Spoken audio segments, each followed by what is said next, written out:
राम मंदिर के उत्सव में किस किस ने आने से मना कर दिया है, आज उन नेताओं के बारे में बताऊंगा। देश में गूंज रहा है जय जय श्री राम, फिर भी कौन कर रहा है राम का अपमान, आज इसका चैप्टर। इन भक्तों को इस बात से कोई फर्क नहीं पड़ता कि उन्हें राम मंदिर की प्राण प्रतिष्ठा का न्योता आएगा या नहीं आएगा। वो 22 तारीख को जाएंगे या 23 को जाएंगे, 24 को जाएंगे, भक्त को फर्क नहीं पड़ रहा। भाई राम जी मंदिर में पहुंच रहे हैं टेंट से निकलकर, उनके लिए ये इंपॉर्टेंट है। उनको 22 जनवरी को अयोध्या में जाने का मौका मिलेगा या नहीं, ये इंपॉर्टेंट नहीं है राम भक्तों के लिए। वो तो बस इसी बात से खुश है कि उनके जीते जी राम मंदिर बन गया, जिसके बारे में वो बचपन से सुनते ही आ रहे थे। और जिस तरह की यहां पर अपीजमेंट पॉलिटिक्स चल रही थी, धर्म विशेष के लिए लोग कलेजा निकाल देते थे वोट के लिए, लोगों ने उम्मीद छोड़ दी थी कि कभी राम मंदिर बनेगा भी।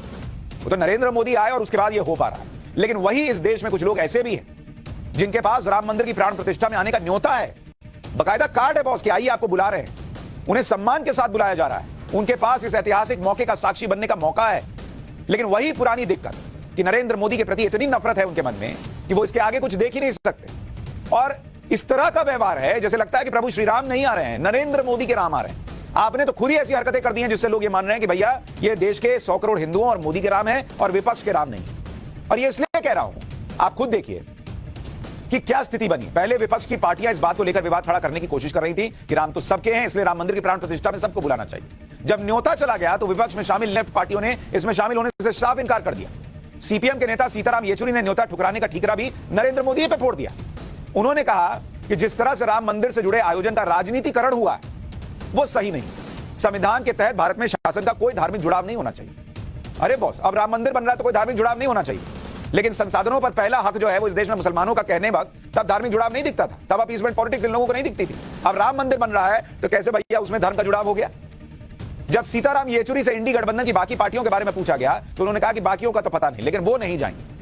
सीपीएम नेता वृंदा करात ने भी राम मंदिर की प्राण प्रतिष्ठा से जुड़े आयोजन में शामिल होने से इनकार कर दिया और बीजेपी पर राम के नाम पर राजनीति करने का आरोप लगाया। ये जाएंगे भी कैसे? लेफ्ट की आइडियोलॉजी जहां से निकली है वो लोग तो धर्म को अफीम बताते हैं, तो इनको तो दिक्कत धर्म से ऑलरेडी है। लेकिन अब ये कह रहे हैं कि अरे पॉलिटिसाइज किया जा रहा है, राजनीतिकरण हो रहा है। अच्छा बॉस, राम मंदिर बन गया, करोड़ों हिंदू यहां रहते हैं। जब ये लोग कह रहे थे बाबरी मस्जिद नहीं टूटना चाहिए, तब जो है पॉलिटिसाइज नहीं कर रहे थे मामले को। जब ये लोग कहते हैं, कई नेता इस देश में कहते हैं, इनका पर्टिकुलरली नहीं कर रहा हूं, जब ये लोग कहते हैं कि भाई काशी में जो है वहां मंदिर कभी था ही नहीं और वर्शिप एक्ट याद दिलाते हैं, तब पॉलिटिक्स नहीं आती है इन लोगों को याद। सीपीएम नेता सीताराम येचुरी राम मंदिर का न्योता ठुकराने वाले विपक्ष के पहले बड़े नेता बन गए। सीताराम येचुरी का बयान आने के बाद मंदिर आंदोलन से जुड़ी रही विश्व हिंदू परिषद ने उन पर तंज भी कसा। बीएचपी के नेता विनोद बंसल ने ट्वीट किया और कहा कि खबरें हैं कि जिनका नाम सीताराम नहीं जाएंगे अयोध्या के धाम। नाम में ही सीताराम है लेकिन राम के कार्यक्रम में नहीं जा रहे हैं। राजनीतिक विरोध तो समझा जाता है, किंतु अपने नाम से इतनी घृणा किसी को हो वो तो कम्युनिस्ट ही हो सकता है। द्वेष राम से है या स्वयं के नाम से है, बताना तो बनता है। यानी अब ये लेफ्ट पार्टियों से पूछा गया। उधर सनातन धर्म और हिंदू धर्म के प्रति आस्था को लेकर इंडी गठबंधन का कंफ्यूजन डीएमके पार्टी को चलाने वाले परिवार के अंदर भी दिखता है। एक तरफ तमिलनाडु के मुख्यमंत्री के बेटे उदयनिधि स्टालिन सनातन धर्म को मिटाने की बात कर रहा है, जबकि उनका परिवार मंदिरों में माथा टेकता है। इसी साल अगस्त में एमके स्टालिन की पत्नी और उदयनिधि स्टालिन की मां दुर्गा स्टालिन केरल के त्रिशूर जिले में गुरुवायूर में प्रसिद्ध कृष्ण मंदिर गई। वहां उन्होंने मंदिर को 14 लाख रुपए की कीमत का 32 सिक्कों वाला सोने का मुकुट दान किया। इसके अलावा दुर्गा स्टालिन ने मंदिर को एक चंदन घिसने की मशीन भी दान की थी, जिसकी कीमत 2 लाख रुपए। दुर्गा स्टालिन कई बार इस मंदिर में आ चुकी है, लेकिन बेटा कुछ और ही कर रहा है। उधर राम मंदिर के निमंत्रण को ठुकराने पर लेफ्ट के नेताओं की खूब खिंचाई हो रही है। बीजेपी ने भी पलटवार किया है। केंद्रीय मंत्री मीनाक्षी लेखी ने कहा कि जिन्हें भगवान राम ने बुलाया है वही आएंगे, भगवान भी नहीं चाहते कि ऐसे लोग आए। बीजेपी कह रही है कि भगवान ही नहीं चाहते कि लोग आए, इसलिए इस तरह की बातें ये लोग कर रहे हैं। इंडी गठबंधन में लेफ्ट ने तो अपना स्टैंड क्लियर कर दिया, लेकिन राम मंदिर पर कांग्रेस का कंफ्यूजन अभी भी बना हुआ है, क्योंकि कांग्रेस के नेताओं को न्योता तो मिला है, लेकिन कांग्रेस ने ना तो अभी तक राम मंदिर के उद्घाटन पर आने के लिए हामी भरी है, ना ही इससे इनकार किया है। कांग्रेस नेता कह रहे हैं कि 22 जनवरी को देखेंगे। इसका सीधा मतलब यह है कि कांग्रेस पार्टी अभी तक तय नहीं कर पा रही कि करना क्या है, क्योंकि अगर क्लैरिटी होती तो लेफ्ट के नेताओं की तरह या तो कह देते कि जाएंगे या नहीं जाएंगे। कांग्रेस ने तो अभी तक सस्पेंस बनाकर रखा है। शायद कांग्रेस राम मंदिर की प्राण प्रतिष्ठा के मौके पर सियासी नफा नुकसान का अभी तौल कर रही है। अगर सोनिया गांधी, मल्लिकार्जुन खड़गे राम मंदिर के आयोजन में शामिल होंगे तो पार्टी को यह डर भी हो सकता है कि तेलंगाना के विधानसभा चुनाव में कई सीटों पर जो मुस्लिम वोट बीआरएस की जगह उन्हें मिला, वो 2024 में फिर से बीआरएस की तरफ न चला जाए। कांग्रेस को यह भी डर रहेगा कि 2024 के लोकसभा चुनाव में यूपी में भी मुस्लिम वोट पूरी तरह अखिलेश और मायावती को शिफ्ट हो जाएगा। फिर अब कांग्रेस के सामने दिक्कत यह है कि वो सीधे सीधे राम मंदिर के आयोजन में जाने से इनकार भी नहीं कर सकते, क्योंकि ऐसे हालत में बीजेपी को पूरा मौका मिल जाएगा कि वो कांग्रेस को बताए कि भाई ये देखिए इतना बड़ा कार्यक्रम हिंदुओं का हो रहा है, ये लोग नहीं आए, जरूदारी बन के घूमते हैं राहुल गांधी और हिंदुओं के कार्यक्रम में नहीं आए। लोकसभा चुनाव भी सिर पर है। एमपी, राजस्थान और छत्तीसगढ़ में कांग्रेस सॉफ्ट हिंदुत्व की छवि के साथ उतरी थी, इसलिए अब कांग्रेस मुश्किल में।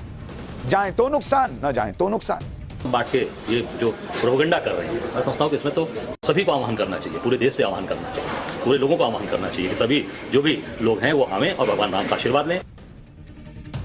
देख रहे हैं, अब निमंत्रण में भी कह रहे हैं कि प्रोपेगेंडा कर, पूरे देश को बुला लेना चाहिए। वहां सिक्योरिटी कौन देखेगा? आप देखिएगा, करोड़ों हिंदू पहुंच जाएंगे, सिक्योरिटी कौन देखेगा? और 22 तारीख के बाद हर हिंदू के लिए तो खुला ही हुआ है।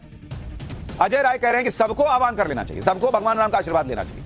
अच्छी बात यह है कि अजय राय को यही बात अपने नेताओं को भी तो समझानी चाहिए कि बहुत बाकियों को तो नहीं बुलाया, लेकिन आपको बुलाया है सोनिया जी, आप तो जाइए। खैर, राम मंदिर को लेकर कंफ्यूजन यूपी में समाजवादी पार्टी के सामने भी है, क्योंकि समाजवादी पार्टी के नेताओं का नाम तो राम मंदिर आंदोलन के खिलाफ सख्त एक्शन के चलते इतिहास में दर्ज हो चुका है। यूपी में 1990 में अयोध्या में कार सेवकों पर गोली चलवाकर आंदोलन को दबाने का श्रेय यूपी के तत्कालीन सीएम रहे मुलायम सिंह के ही नाम है। अब समाजवादी पार्टी के इतिहास को देखें तो ऐसा लगता है कि वो राम मंदिर से दूरी बना लेंगे, लेकिन अखिलेश यादव कह रहे हैं कि न्योता मिलेगा तो जाएंगे बॉस।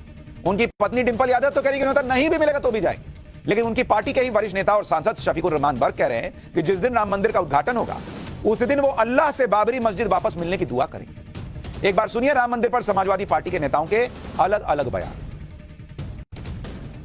अगर निमंत्रण आएगा तो जाएंगे, निमंत्रण रामलला ट्रस्ट की तरफ से, और अगर नहीं आएगा तो भी जाएंगे, बाद में जाएंगे। हमारे तो शिरकत की आप बात कर रहे हैं, कि सिवाय उस दिन अल्लाह से दुआ करेंगे बस इस बात की कि अल्लाह ताला कि इस बाबरी मस्जिद जो हमसे छीन ली गई है वो हमें वापस दे दी जाए।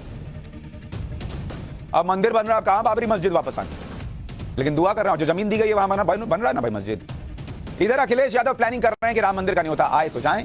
उधर उनके नेता स्वामी प्रसाद मौर्य फिर से हिंदू धर्म पर विवादित बयान दे रहे हैं। स्वामी प्रसाद मौर्य ने अब हिंदू धर्म को धोखा बता दिया, लेकिन वहीं डिंपल यादव कह रही हैं कि सबको अपने दिल में राम जी के स्वभाव को अपनाना चाहिए। यानी समाजवादी पार्टी में राम मंदिर और हिंदू धर्म को लेकर ही अलग अलग सुर सुनाई दे रहे हैं। मतलब गजब कंफ्यूज पार्टी है बॉस।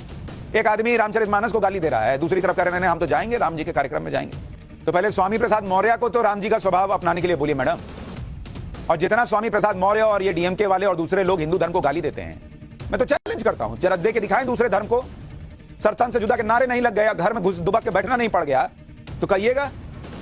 लेकिन हिंदू धर्म पे तो सबके पास ज्ञान है, जिसको मन गाली देके चला जाएगा। राम मंदिर के उद्घाटन के न्योते पर इंडी गठबंधन में अभी कंफ्यूजन दिखाई दे रहा है, लेकिन एक बात है जिसमें इंडी गठबंधन में कोई कंफ्यूजन नहीं, और वो है कि आंख बंद करके किसी भी मुद्दे पर नरेंद्र मोदी को कोसा कैसे जाए। जैसे राम मंदिर के मुद्दे पर लेफ्ट पार्टियां भले ही राम मंदिर से दूरी बना रही, लेकिन इसमें भी उन्होंने नरेंद्र मोदी को कोसने का मौका तलाश लिया। लेफ्ट के नेता खुद तो राम मंदिर की प्राण प्रतिष्ठा में नहीं जा रहे, उन्हें इस बात से भी दिक्कत है कि नरेंद्र मोदी क्यों जा रहे हैं। अरे बॉस, अपना जाना कि नहीं जाना देखो ना, नरेंद्र मोदी क्यों जा रहे हैं इस पर दिक्कत है। इनका तर्क है कि नरेंद्र मोदी तो देश के प्रधानमंत्री हैं और भारत के संविधान के मुताबिक शासन का धर्म से कोई कनेक्शन नहीं होता। भारत तो एक सेक्युलर देश है, वहां किसी प्रधानमंत्री को धार्मिक आयोजन में शामिल नहीं होना चाहिए। तो बस तोड़ ना लो इंडी गठबंधन। ये नीतीश कुमार जो इफ्तारी पार्टी में जाते थे, लालू जी इफ्तारी पार्टी में जाते थे, तोड़ो उनसे गठबंधन।